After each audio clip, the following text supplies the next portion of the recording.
inaugural Federal Executive Council meeting of the President Bola Ahmed Tinubu administration. Of course, he congratulated everybody and emphasized the expectations, the high expectations of Nigerians, and he encouraged us to be bold and courageous and innovative and to act with urgency in delivering a better life to all Nigerians. Essentially, we went through an exercise of looking at where things stood regarding the economy, the growth rate, the exchange rate, inflation, unemployment, and so forth.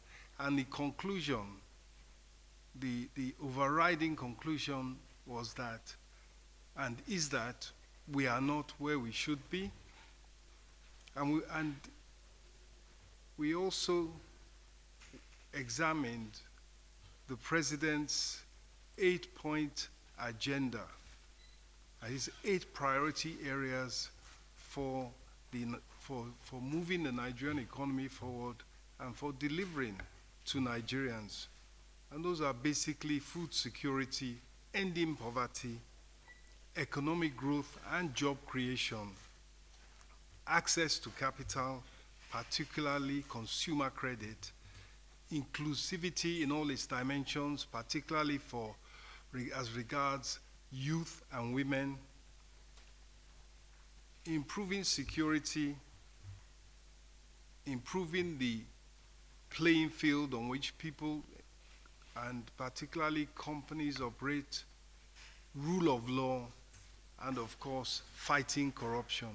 And it's around those metrics that the plan and the targets of what will be delivered in the next 3 years or so were identified, discussed, and input was given by various ministers.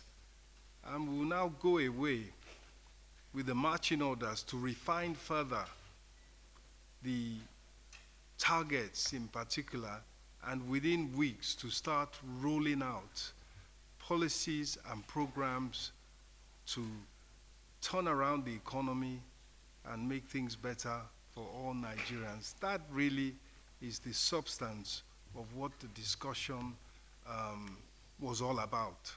Thank you. That were made to correct government revenues, government funding, by removing a costly, a wasteful, and a very, very inefficient subsidy regime that was actually costing 2% of GDP or per year. The promise of Mr. President at that time, even during his campaigning, was that whilst he would make the corrections necessary to the macroeconomic situation, to government expenditure, government funding, he would not leave the poor behind. He would not ignore the plight of the vulnerable. Rather, he would come to their aid. And so therefore, within the context of the change, the removal of fuel subsidy, and in fact the removal of the subsidy on exchange rate, where foreign exchange was going to a few at the expense of the many, that led to an inevitable inflationary spiral. And what Mr. President announced was actually a package of 500 billion naira interventions in the economy on behalf of the poor. There was release of fertilizer for production, food production. There was release of grains that were in storage. And there was funding for purchase of rice from rice millers and from the market as a whole. And that is what you referred to, where the 5 billion naira funding comes from. But it was actually part of the whole package. And the idea was to put food immediately in households, rather than waiting for the cycle of production, because there was another 100 billion naira available for production, for smallholder production of rice, maize, cassava, and yam. So therefore, there is funding for production.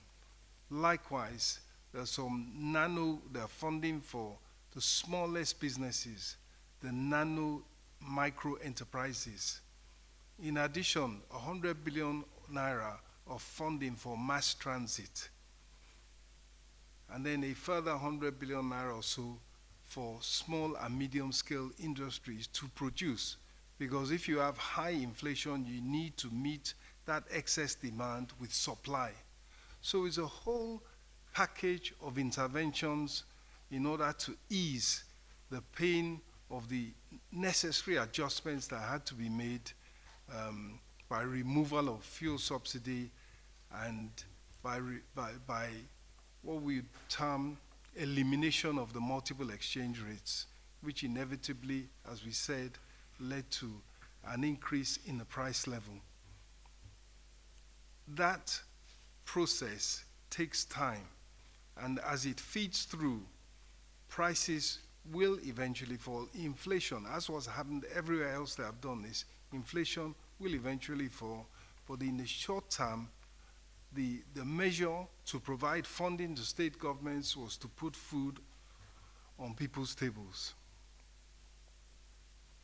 As regards borrowing and debt service, I think those two can be taken together. Clearly, the federal government is not in a position to borrow at this time.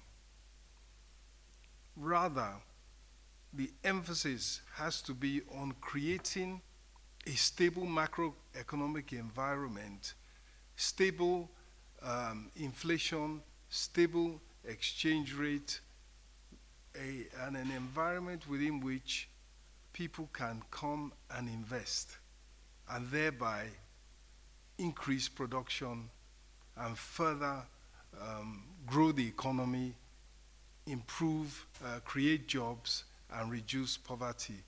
So the aim of all the reforms at this time is not to is to focus on what we call equity, to focus on investment, to attract investment by Nigerians, investment by foreign direct investors, and even investment by portfolio investors that want to invest in the financial aspects of the Nigerian economy, such as the stock market, such as the bond market.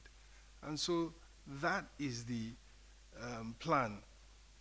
That is the expectation, and it is that there would not be a reliance on borrowing. Rather, as revenues increase, as the benefit of removing fuel subsidy and the subsidy on the exchange rate, as those mean more money for government at all levels, because of course, through oil revenue, the Federation earns dollars, and if those dollars are feeding through at, let's say, 700 or so, 750 or so naira to $1, as opposed to 460 where it was before, clearly that is repairing the finances of government at federal, state, and local government levels. So that's the plan.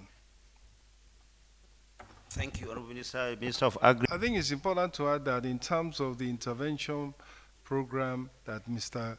President is rolling out and has promised Nigerians and laid before them, it's important to remember that a key component is 100 billion naira to support the introduction of LPG and CNG based mass transit for workers to be able to move around cheaper, because not only is CNG and LPG, not only are they fuels that are cleaner, more environmentally friendly, but they are also substantially cheaper. And that is expected to roll out based on local assembly of those vehicles that run on LPG and CNG. Thank you.